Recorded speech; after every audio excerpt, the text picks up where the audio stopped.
옆에 계신 분에게 이렇게 한번 질문합시다. 오늘 말씀 묵상은 하셨나요? 네. 다시 한번 자신들이 다 없으신데 다시 한번 물어보겠습니다. 오늘 말씀 묵상은 하셨나요? 매일 성경을 가지고 저희가 올 한 해 말씀 묵상하는 운동을 하고 있습니다. 여러분에게 제가 묻습니다. 오늘 말씀 묵상은 하셨나요? 하셨습니까?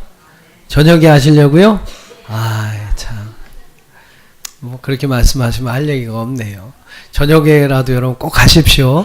낮에 못하신 분들은 저녁 때라도 꼭 하시고, 가능하면 하루를 열어가는 첫 시간에 또 우리가 말씀으로 시작하면 더 좋을 것 같습니다. 하여튼 여러분 2015년 한 해 동안 여러분 괜히 매일 성경 괜히 여러분 1년 동안 우리 정기 구독한 게 아니잖아요. 그렇죠? 그것이 그냥 이렇게 버려지거나 여러분 사장되지 않도록 한번 한 해 동안에 이 말씀 묵상 운동에 한번 열심히 참여해 보시고, 또 말씀 묵상 운동에 여러분 많이 열심히 참여해 주시기를 부탁을 드리겠습니다. 말씀 묵상 하신 분들은 아실 거예요. 오늘 본문의 말씀이 바로 여러분 말씀 매일 성경에 오늘 주일날 오늘 우리에게 주시는 본문의 말씀입니다. 그래서 오늘 이 시간에는 그 말씀을 중심으로 해서 여러분과 함께 말씀의 은혜를 나누고자 합니다. 저는 오늘 본문의 말씀을 세 부분으로 나눠서 세 가지 내용을 여러분과 함께 말씀을 드리고자 합니다. 근데 세 가지 내용을 이렇게 제가 잘 묵상을 해보니까 한 가지 공통점이 있더라라는 겁니다. 그 공통점이 오늘 제목의 말씀이에요. 한번 따라해 보시죠. 모든 일엔 이유가 있다. 다시 한번요. 모든 일엔 이유가 있다. 어쩔 때는 내가 원하는 대로 그 일이 안 되는 경우가 있어요. 또 어쩔 때는 내가 바라는 대로, 내가 기도한 대로 그 일들이 이루어지지 않는 경우가 있습니다. 우린 그럴 때 왜 그럴까? 왜 이런 일이 나에게 일어날까? 하나님이 왜 내 삶에 이런 일들을 배설하실까? 이렇게 여러분 이해하고 때로는 절망하고 낙심할 때가 분명히 있습니다. 근데 여러분 지나고 나서 여러분의 인생을 되돌아보면 그때 하나님께서 그렇게 인도하신 분명한 이유가 있구나 라는 것을 알게 됩니다. 할렐루야.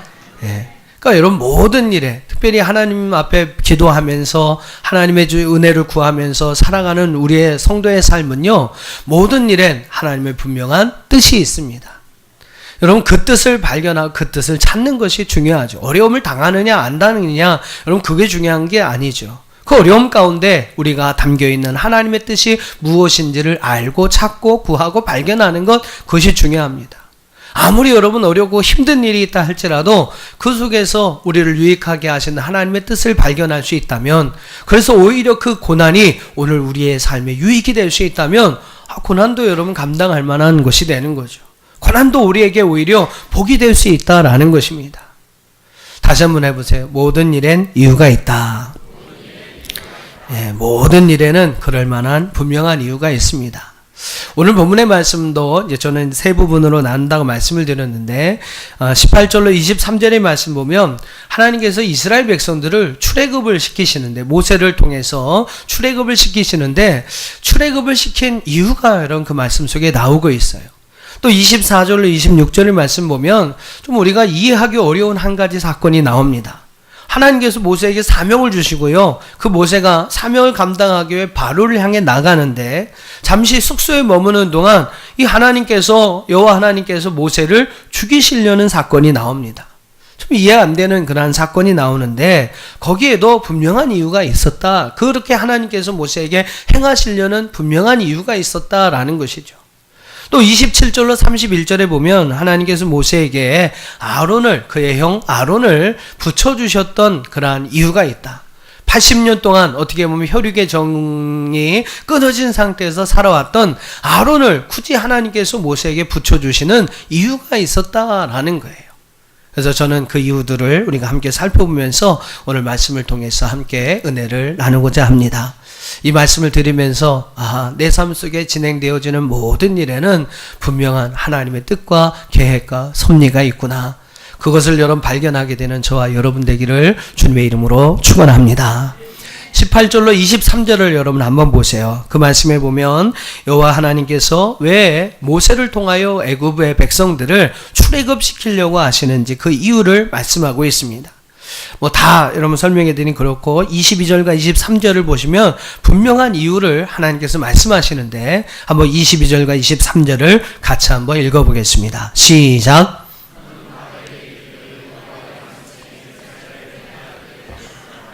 내가 너에게 이르기를 내 아들을 보내주어 나를 섬기게 하라 하여도 내게 보내주기를 거절하니 내 아들 내 장자를 죽이리라 하셨다 하라 하시니라. 너를 바로에게 이르게 할 것이니 너는 바로에게 이르기를 이스라엘은 내 아들 내 장자라. 내가 내게 이르기를 내 아들을 보내어 나를 섬기게 하라. 그것이 여러분 모세를 통해서 하나님께서 바로에게 가서 증거하라 전하라 하신 그러한 말씀이었습니다. 여러분 이 말씀 속에서 우리는 하나님께서 모세를 바로에게 보내시는 이유, 또 모세를 통해 애굽에서 이스라엘 백성을 출애굽하시려고 하시는 분명한 이유와 목적을 알게 됩니다. 그 이유가 여러분 무엇입니까? 바로 이스라엘 백성을 하나님의 아들, 하나님의 장자로 세우시기 위함이다. 그래서 여러분 모세를 바로에게 보내시는 것이고 그 애굽 가운데 있는 이스라엘 백성들을 출애굽시키려고 하신다라는 겁니다. 애굽에서부터 여러분 그들을 구원하시려는 가장 큰 이유, 그것은 이스라엘을 내 아들 내 장자로 삼게 하겠다라는 겁니다. 아들이 되게 하고 여러분 장자가 되게 한다는 건 무슨 이야기입니까? 이제 앞으로 더 많은 아들들이 생겨나게 될 텐데 하나님께서 더 많은 사람을 아들로 삼을 텐데 그 아들의 첫 시작 출발이 되게 하겠다라는 겁니다. 그러니까 여러분 이스라엘을 이제 하나님께서 하나님의 민족으로 하나님의 아들로 삼으시고 이제 그 민족을 통해서 점점점 이 나라와 이 모든 민족에 있는 사람들을 하나님의 자녀로 하나님의 아들로 삼기를 원하신다. 그래서 여러분 그 애굽에 있는 이스라엘 백성들을 건져내어 그들을 출애굽시키겠다라는 것입니다. 여러분 신약 성경에서도 그렇지 않습니까? 우리가 예수님을 믿고 구원받아야 하는 이유, 또 우리가 예수님을 영접해야 하는 중요한 이유 가운데 하나를 성경은 뭐라고 말씀하냐면 신학의 말씀은 오늘 우리에게 하나님의 자녀가 되는 권세를 주시기 위함이다 라고 이야기를 합니다. 우리 한번 대표적인 성경 구절 요한복음 1장 12절을 한번 읽어보시죠. 여러분 잘 아시는 말씀인데 요한복음 1장 12절 시작. 영접하는 자 곧 그 이름을 믿는 자들에게는 하나님의 자녀가 되는 권세를 주셨으니, 하나님의 자녀가 되는 권세를 주시기 위하여, 할렐루야, 여러분 예수님을 우리에게 보내주셨고 또한 그분을 통해 오늘 우리를 구원하셨고 그 구원하신 예수님을 통해서 그분이 어떻게 보면 우리를 위한 장자가 되신 거죠. 그리고 그분을 믿음으로 말미암아 우리도 그분과 같은 똑같은 하나님의 자녀가 되는 권세를 누리게 하시려고 예수님을 보내셨다라고 우리에게 말씀하고 있어요. 그래서 여러분 그분을 우리가 믿고 그분을 영접하면 하나님의 자녀가 되는 권세를 주시겠다라고 말씀하고 있습니다. 하나님의 백성과 하나님의 자녀는요 분명히 다릅니다. 그렇지 않습니까 여러분? 하나님의 선택받은 백성이 되어서 그분의 통치에 순복하며 순종하며 그분을 왕으로 섬기는 것도 놀라운 특권이고 축복입니다. 근데 여러분 한번 생각해 보세요. 하나님은 거기에서 그 관계에서 우리를 머물게 하지 않으셨다는 것이죠. 하나님은 어느 관계까지 우리가 가기를 원하십니까? 우리가 하나님의 자녀 되는 그러한 은혜까지 하나님 허락해 주시기를 원한다라는 거죠. 왕으로 하나님을 섬기는 것도 소중합니다만 하나님은 오늘 우리에게 자녀 될 수 있는 은혜를 주셔서 이제는 자녀로서 아버지로서 하나님을 섬길 수 있도록 은혜를 허락해 주셨다는 거예요. 여러분 이것이 얼마나 큰 은혜인지 여러분 한번 생각해 보세요. 왕으로 섬기는 것과 아버지로 섬긴다는 것은 분명히 다릅니다. 한번 로마서 8장 15절로 14절로 17절 말씀을 여러분 한번 봐보시죠. 우리에게 주신 아들의 은혜를 로마서 8장 14절로 17절은 이렇게 말씀합니다. 같이 한번 읽어보시죠. 시작. 무릇 하나님의 영으로 인도함을 받은 사람은 곧 하나님의 아들이라.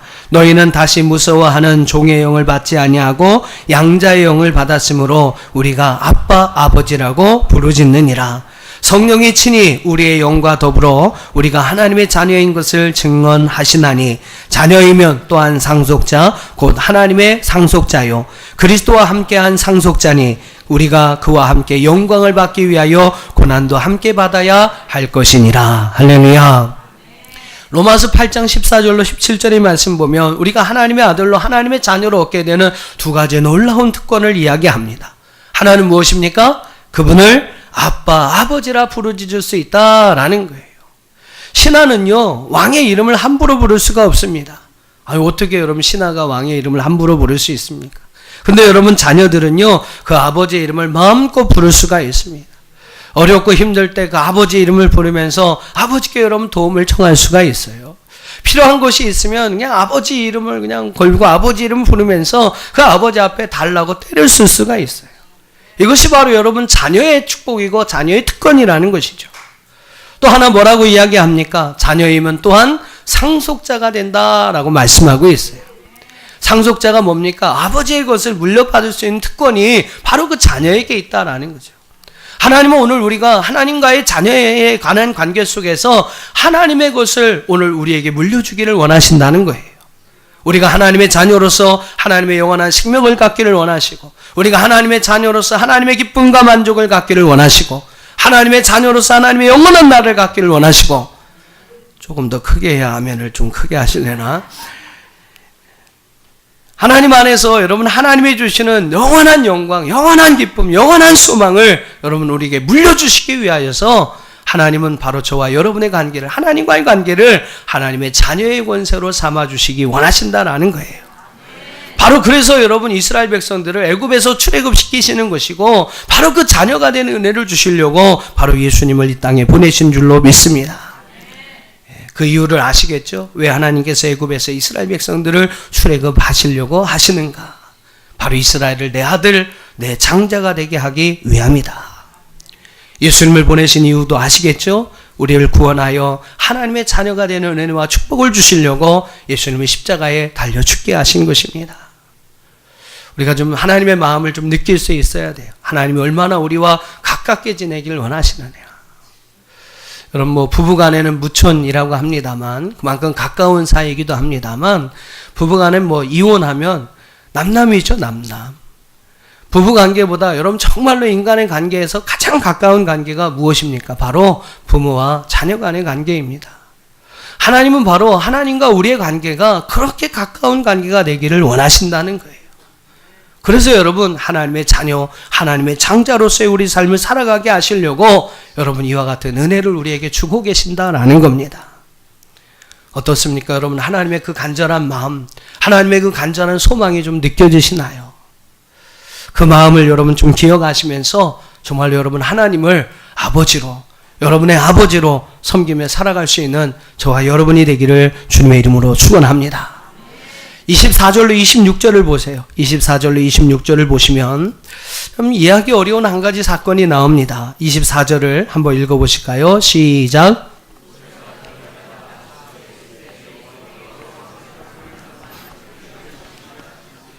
네, 여호와께서 주신 사명을 받아가지고 이제 바로에게 나가고 있는 그러한 상황입니다. 근데 길을 가다가 숙소에 잠시 머물러 있는데 그 모세를요, 오늘 24절에 보면 여호와께서 죽이려 하셨다라고 이야기를 합니다. 왜 그러셨을까? 왜 하나님께서 왜 그럼 뭐 사명을 주시지 말든가? 안 그렇습니까? 그죠? 사명 주고 그냥 안 하겠다고 이렇게 막 뺐는데 해야 된다. 내가 너 이렇게 도와주겠다. 내가 너 함께 하겠다. 그러면서 여러분 모세에게 사명을 주시면서 왜 모세를 죽이려고 하셨을까? 참 이해가 안 되는 겁니다. 그죠? 잘 이해가 안 됩니다. 근데 그 이 사건이 일어난 분명한 이유가 있었다라는 거예요. 모든 일에는 이유가 있다. 거기에 분명한 이유가 있었다라는 겁니다. 인생의 삶을 살아갈 때 이해되지 않는 일들을 만날 때가 많이 있습니다. 여러분 뭐 여러분의 삶을 다 이해하실 수 없잖아요. 이해 안 되는 일들을 우리가 경험할 때가 있어요. 나 이렇게 열심히 하는데, 나 이렇게 열심히 하는데, 열심히 기도하는, 열심히 사는데 왜 안 되지? 왜 어렵지? 왜 힘들지? 근데 여러분 그 속에도 잘 찾아보시면 하나님의 분명한 계획하심이 있다. 분명한 이유가 있다라는 겁니다. 이어지는 25절과 26절의 말씀 보면 여호와께서 모세를 죽이려고 할 때 그의 아내 십보라가 재빨리 날카로운 돌을 주어서 자기 아들의 표피를 뱁니다. 그리고 그것을 모세의 발 앞에 던지면서 참으로 당신은 나에게 피의 남편입니다 라고 이야기를 합니다. 근데요, 참 신기하게 하나님께서 그 십보라가 행한 그 행위를 보시고 그 모습을 보시고 모세를 살려주시게 되죠. 십보라가 여러분 피의 남편이라고 말하면서 행한 일이 무엇이었습니까? 그 아들에게 할례를 행한 일이었어요. 그 아들에게 할례를 행한 일이었어요. 원래 여러분 이스라엘 백성들은 아들이 태어나면 태어난 지 8일째 되는 날에 할례 의식을 행합니다. 이거는 하나님과 그들의 믿음의 조상이라고 하는 아브라함과의 맺은 계약이고 언약이었어요. 반드시 믿음의 백성이라면, 아브라함을 믿음의 조상으로 섬기는 사람이라면 반드시 지켜야 하는 하나님의 말씀이었습니다. 우리 한번 창세기 17장을 좀 한번 봐보시죠. 또 중요한 말씀이니까 여러분 한번 좀 이렇게 좀 찾아보시죠. 창세기 17장, 화면에게도 나오겠습니다만 한번 좀 찾아보세요. 창세기 17장 4절 이하의 말씀을 한번 보겠습니다. 4절부터 제가 한번 읽겠습니다. 보라, 내 언약이 너와 함께 있으니 너는 여러 민족의 아버지가 될지라. 이제부로는 내 이름을 아브라함이라 하지 아니하고 아브라함이라 하리니 이는 내가 너를 여러 민족의 아버지가 되게 함이니라. 이제 아브라함과 하나님 사이에 여러 가지 언약과 계약들이 이루어지는 그러한 이야기입니다. 계속해서 6절, 내가 너로 심히 번성하게 하리니 내가 내게서 민족들이 나게 하며 왕들이 내게로부터 나오리라. 내가 내 언약을 나와 너 및 내 대대의 후손 사이에 세워서 영원한 언약을 삼고 너와 내 후손의 하나님이 되리라. 내가 너와 내 후손에게 내가 거류한 이 땅 곧 가나안의 온 땅을 주어 영원한 기업이 되게 하고 나는 그들의 하나님이 되리라. 여러분 얼마나 큰 축복을 하나님께서 모세에게 주고 계십니까? 근데 여러분 그런 축복을 말씀하시면서 9절과 10절을 한번 봐보세요. 하나님께서 그들에게, 그 아브라함에게 분명한 것을 한 가지 말씀하시는데 9절 10절을 한번 읽어보시죠. 시작. 하나님이 또 아브라함에게 이르시되 그런즉 너는 내 언약을 지키고 내 후손도 대대로 지키라. 너희 중 남자는 다 할례를 받으라. 이것이 나와 너희와 너희 후손 사이에 지킬 내 언약이니라. 계속해서 제가 11절 읽어보겠습니다. 너희는 표피를 베어라. 이것이 나와 너희 사이의 언약의 표징이니라. 너희는 대대로 모든 남자는 집에서 난 자나 또는 너희 자손이 아니라 이방 사람에게서 돈으로 산 자를 막론하고 난 지 8일 만에 할례를 받을 것이라. 너희 집에서 난 자든지 너희 돈으로 산 자든지 할례를 받아야 하리니 이에 내 언약이 너희 살에 있어 영원한 언약이 되려니와. 할례를 받지 아니한 남자 곧 그 표피를 베지 아니한 자는 백성 중에 끊어지리니 그가 내 언약을 배반하였음이니라 라고 이야기를 합니다. 긴 말씀이지만 여러분 할례에 관한 중요한 4가지 정의를 우리에게 말씀하고 있는데, 첫째로 할례는요 하나님과 맺은 언약의 표시라는 겁니다. 표징이다 라는 말이 나오죠. 누구든지 할례를 받음으로 하나님께서 아브라함과 맺은 그 언약대로 그 언약의 자손이 되어서 언약 안에 포함된, 아브라함을 통해서 언약 가운데 포함된 모든 축복을 받을 수 있는 언약의 표징이 되었던 것이 바로 할례였다라는 거예요. 또 둘째로 할례는요 하나님께서 언약하신 말씀대로 순종할 것을 결단하는 믿음의 표시였습니다. 그러니까 내가 말씀대로 살겠다, 그 말씀대로 행하겠다, 그런 믿음의 결단이 바로 할례 가운데 나타나 있는 거죠. 세 번째로 할례는요 언약을 맺은 백성과 언약을 맺지 않은 그 이방 사람들을 구별하는 표시가 되기도 했습니다. 골리앗 장군이 사무엘상 17장 26절에 보면 골리앗 장군에게 다윗이 나갈 때 그 다윗이 골리앗 장군을 향해 뭐라고 이야기하냐면 이 할례 받지 않는 블레셋 사람이라고 이야기를 합니다. 그러니까 할례는요 선택받은 그 민족과 선택받지 못한 이방 민족을 구별하는 표시가 되었던 것이죠. 마지막으로 여러분 중요한데, 바로 비록 이스라엘 백성들이 할지라도 이 할례를 받지 아니하면 언약을 배반하는 것이 되었다라는 겁니다. 그래서 하나님께서 그 백성들 가운데 그들을 끊어지게 하겠다라고 말씀하시고 있다라는 거예요. 언약의 백성이지만, 이스라엘 백성이지만 할례를 받지 않으면 그것은 스스로 하나님의 언약을 배반한 것이 됩니다. 그래서 하나님께서 하나님의 언약과는 무관한 인생이 되게 하고 백성들 가운데, 하나님의 백성들 가운데 그를 끊어버리시겠다라고 말씀하고 있는 것이죠. 그만큼 여러분 할례가 중요한 것입니다. 그런데 여러분 지금 모세는요 그 아들에게 할례를 행하지 않았다는 거죠. 그렇지 않습니까? 지금 십보라가 그제서야 그 할례를 행하지 않아요. 할례가 여러분 그만큼 중요한 어떠한 표징이었고, 그러한 하나님의 앞에 할례를 행하지 않는 것은 스스로 하나님의 언약을 배반한 것이 되었었는데, 모세는 무슨 연고인지는 잘 모르겠습니다만 그 아들에게 할례를 행하지 않았다라는 겁니다. 하나님과의 언약의 관계를 스스로 배반한 모세가 된 것이죠. 하나님은 결국 그 모세를 그 백성들 가운데 끊어지게 하고자 했던 것입니다. 비록 이스라엘의 구원을 위해서 하나님께서 친히 세워주신 지도자인 모세였지만, 스스로 하나님과의 언약의 관계를 배반했던 그 모세를요, 하나님은 그냥 두지 않으시려고 하셨다는 것이죠. 백성 가운데 끊어지게 하고자 했다라는 겁니다. 그의 아내 여름 십보라가 재빨리 그 뜻을 캐치해서 날카로운 돌칼로 그 아들에게 할례를 행함으로 인해서 이 모세는 죽음의 위기를 넘기게 됩니다. 자, 여러분, 이 사건이 우리에게 말하는 의미가 무엇일까요? 결국 이 사건은 모세가 이스라엘의 지도자로, 영도자로 서기 전에 먼저 그 가정에서 하나님의 말씀을 가르치고 하나님의 언약의 말씀을 실천하는 자가 되어야 하는 것을 우리에게 보여주는 중요한 사건이 됩니다. 그렇습니다. 사랑하는 성도 여러분, 여러분이 이 땅에서 하나님의 영광을 위해 귀하게 쓰임받기를 원한다면, 또 여러분의 자녀들이 참으로 귀중한 인재로서 하나님 앞에 쓰임받기를 원하는 자녀들이 되길 원한다면, 우리는요, 가정에서부터 먼저 하나님의 말씀을 가르치고 하나님의 말씀을 지키고 하나님 말씀대로 사는 삶의 모습이 있어야 한다라는 겁니다. 여러분, 모든 공동체의 가장 작은 공동체가 바로 여러분 가정 아니겠어요? 하나님께서 우리에게 주신 그 가정에서부터 하나님 말씀이 실현되지 않는다면, 그 말씀이 여러분 실천되지 않는다면, 그는 어디에서도 하나님 말씀대로 살지 못한다는 겁니다. 하나님은 그것을 여러분 크게 보신 거예요. 그래서 그 가정 가운데, 그 자녀들 가운데 하나님의 말씀을 행하지 못하고 스스로 언약의 말씀을 배반했던 그 모세를 끊어버리려고 하셨다라는 겁니다. 부모는요, 부모로서 먼저 가정에서 하나님 말씀대로 행하는 삶의 본을 자녀들에게 보일 수 있어야 합니다.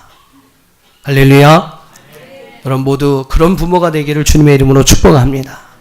그리고 그 자녀들은요, 부모의 어떤 그 가르침을 따라서 하나님 말씀을 여러분 가정에서부터 배워가야 합니다. 배우는 것은 뭐 여러 가지 방법이 있겠죠. 글로, 말씀으로 배울 수 있지만, 여러분 삶을 통해서, 우리의 어떤 삶의 본을 통해서 배울 수 있게 하는 것, 그것이 여러분 가장 좋은 가르침이에요. 예수님이 제자들에게 한 일이 무엇입니까? 그냥 공생애 동안 2년 6개월 동안, 3년 6개월 동안 그들을 데리고 다니면서 그냥 보여주는 거예요. 야, 어떻게 사는지, 하나님 말씀대로 사는 것이 어떻게 사는 것인지를 제자들에게 보여주신 겁니다. 여러분, 이런 가르침이 그들의 삶을 변화시킨 거 아니겠어요? 때로는 뭐 넘어지기도 하고 유혹에 빠져서 넘어지고 예수님 배반하기도 했습니다만, 결국은 여러분 그런 모습으로 배웠던 그 제자들이 초대교회를 세워갑니다. 그리고 로마를 점령하고 이 세계 가운데 그리스도의 아름다운 복음을 전파하는 역사를 만들어가게 되죠. 여러분, 삶으로 우리 자녀들에게 하나님 말씀을 가르쳐 줄 수 있는 부모가 되시기를 주의 이름으로 축복합니다. 부모로서 먼저 본이 되지 못하면 하나님께서 여러분 모세처럼 치시는 거예요.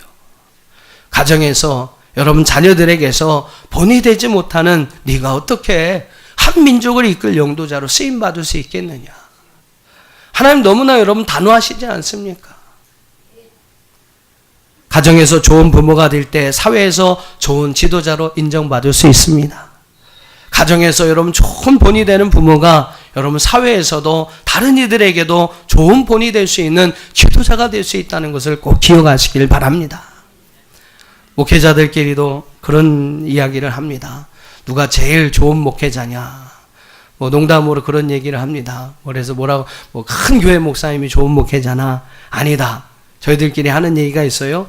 가장 가까운 사람이 누굴까요?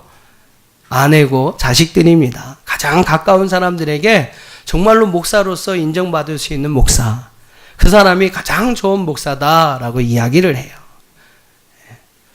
여러분이 제가 좋은 목회자인지 목사인지 좀 알고 싶으시면 제 아내하고 제 아이들에게 한번 물어보시면 됩니다.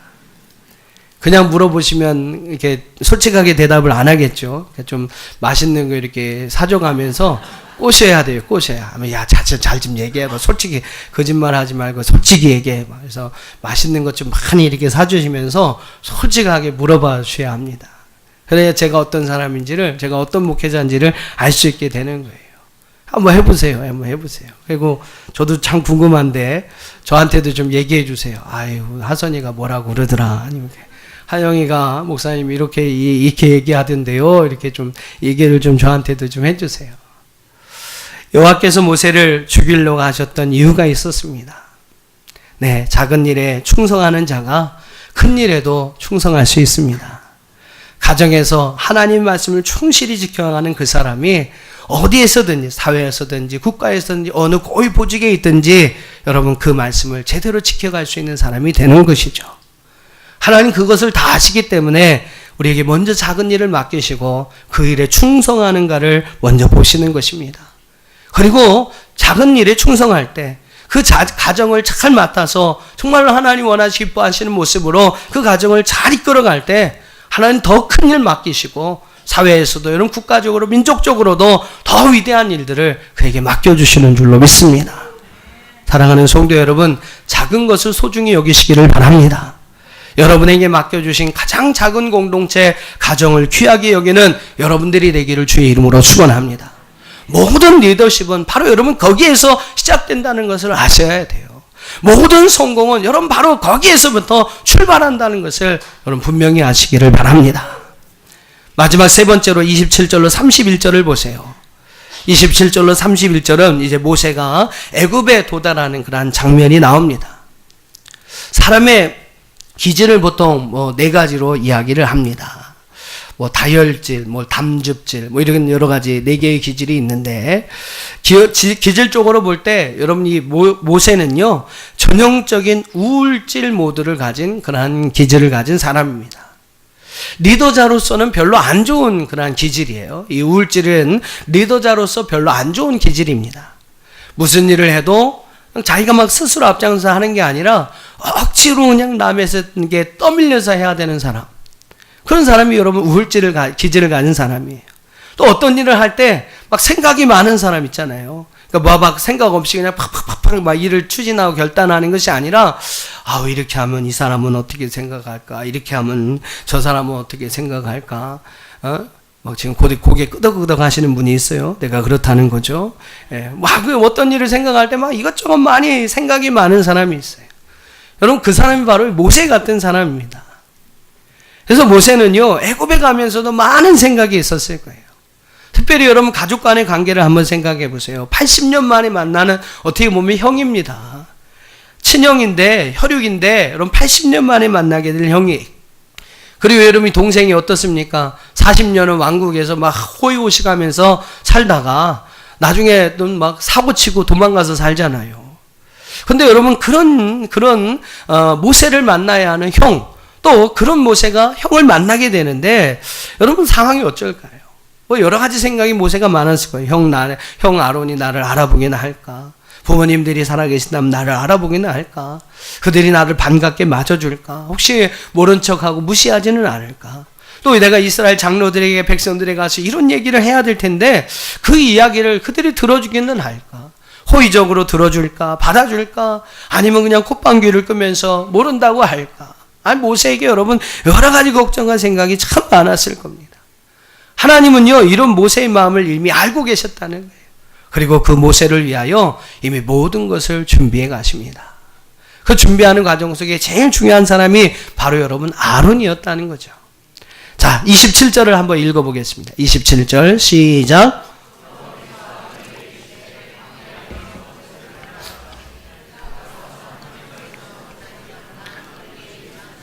예, 하나님께서 모세를 보내시고 이미 또 아론에게 여러분 나타나셨어요. 그래서 아론에게 뭐라고 말씀하십니까? 광야에 가서 애굽에 오기 전입니다. 광야에 가서 모세를 맞이해라.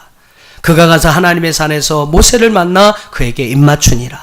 하나님은요 모세의 그 모든 성격을 알고 계셨어요. 그 모든 상황을 알고 그의 연약함, 그의 부족함, 말하지 못함, 별로 이렇게 어둔하고 성격적으로 기질적으로 리더자로서 좋지 않은 그런 성격을 가진 모세의 모든 연약함을 하나님은 알고 계셨다는 겁니다. 그래서 여러분 그를 위해서 모든 것을 준비하셨는데 그 가운데 여러분 중요한 것이 바로 아론이었다는 거예요. 이제 여러분 아론과 모세가 함께 가서 이스라엘 백성들과 그 장로들에게 하나님 말씀을 전합니다. 여러분 29절로 31절을 한번 봐보세요. 모세와 아론이 함께 가서 이스라엘 백성들의 장로들과 그 백성들에게 하나님 말씀을 전합니다. 그리고 하나님께서 그에게 보였던 이적을 행합니다. 여러분 백성들의 반응이 어땠습니까? 31절을 한번 읽어보시죠. 시작.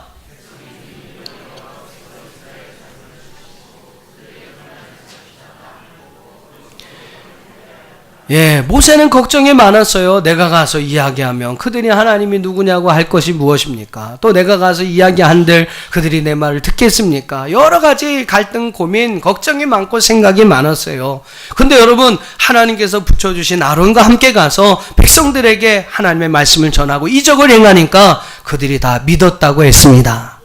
그리고 여러분 모세와 아론이 함께 말씀을 전하니까 그 백성들이 야 하나님께서 우리의 고난을 살펴주셨다. 정말로 감사하고 기뻐하면서 여호와께 경배했다라고 31절은 우리에게 말씀하고 있어요. 그동안 여러분 모세가 생각했던 걱정했던 모든 반응하고 정반대의 여러분 반응이 나타난 겁니다. 여러분 왜 이런 결과가 나타났습니까? 왜 이런 결과가 나타났습니까?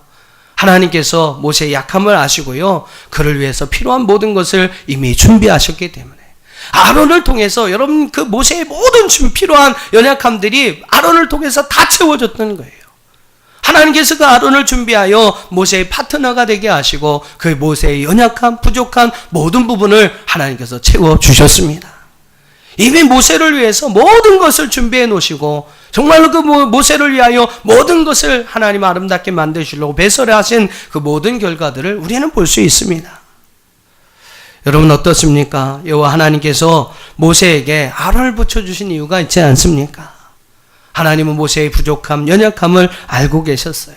그리고 여러 가지 방법으로 그에게 필요한 모든 것을 채워주셔서 그가 맡겨진 사명을 잘 감당할 수 있도록 그 백성들을 이끌 민족의 지도자, 용도자로서의 사명을 잘 감당할 수 있도록 그 모든 것을 배설하셨습니다. 나보다 나를 더 잘 아시는 하나님, 내가 미처 생각하지 못하는 부분까지 나의 모든 필요를 아시고 우리를 위하여 필요한 모든 것을 준비해 가시고 채워 가시는 하나님이심을 믿으시기를 바랍니다. 바로 그분이 나의 하나님이시고 그분이 나를 사랑해 주시고 나를 위하여 자기의 모든 것, 아들까지 목숨까지 아낌없이 내어주신 여호와 하나님이십니다. 사랑하는 성도 여러분, 걱정하지 마십시오. 하나님은 이미 여러분을 위하여 여러분의 모든 필요를 위하여 그 모든 것을 예비하고 준비하고 계심을 믿습니다. 우리보다 앞서 우리를 위하여 그 모든 것을 하나님은 예비하시고 준비하신 우리의 모든 필요들을 하나님께서 이미 준비하고 계신다는 사실을 여러분 믿으시기를 바랍니다. 오늘 모세와 같이 여러분 아론과 같은 사람을 여러분도 만나게 될 것입니다. 하나님께서 여러분의 인생 가운데 좋은 길, 아름다운 길을 배설하시고 여러분 그 길을 걸어갈 수 있도록 여러분을 인도해 주실 것을 믿습니다. 광야에서의 삶은 참으로 어렵고 힘든 삶입니다. 하지만 이스라엘 백성들은 그 광야 40년 동안 그리 어렵지 않은 삶을 살았습니다. 그 이유가 여러분 무엇이겠습니까? 하나님께서 구름기둥, 불기둥으로 그들의 길을 앞서 인도해 주셨기 때문입니다. 이스라엘 백성들은요, 그냥 하나님께서 인도하는 대로 따라가기만 하면 됐습니다. 구름기둥이 피어오르고 움직이기 시작하면 하나님이 앞서 가시면 그 뒤를 순종하면서 기도하면서 따라가기만 하면 그들은 광야의 길을 문제없이 지나갈 수 있었고 하나님이 허락하신 그 가나안의 축복의 땅을 차지할 수가 있었습니다. 원망하고 불평하고 자기 잘났다고 여러분 순종하지 않고 따라가지 않고 한 것이 여러분 문제가 됐죠. 여호수아 갈렙처럼 하나님 말씀에 순종하면서 앞서가신 그 주님만을 따라가면 가나안이 바로 그들의 땅이 된 줄로 믿습니다. 이스라엘 백성들은 그냥 따라가기만 하면 됐어요. 오늘 저와 여러분도 그 하나님에 대한 믿음을 가지시고 그분을 따라가는, 믿고 따라가는 저와 여러분 되기를 주의 이름으로 축원합니다. 하나님이 우리의 모든 필요를 아시고 우리보다 앞서 우리의 모든 길을 인도해 주실 줄 믿습니다. 필요한 것을 여러분 채워주시고 이미 여러분을 위하여 준비하고 계신 줄 믿습니다. 넘치는 은혜와 축복을 하나님 여러분에게 더하시려고 그 모든 것을 예비하고 계시는 줄 믿습니다. 조금만 참고 인내하면서 주님을 믿고 순종하면서 주님의 길을 걸어가십시오. 하나님께서 여러분의 모든 것을 오늘 모세와 같이 아름다운 은혜와 축복으로 채워주실 줄 믿습니다. 그 믿음 가지고 여러분 늘 주님의 뒤를 따라가는 저와 여러분이 될 수 있기를 주님의 이름으로 축원합니다.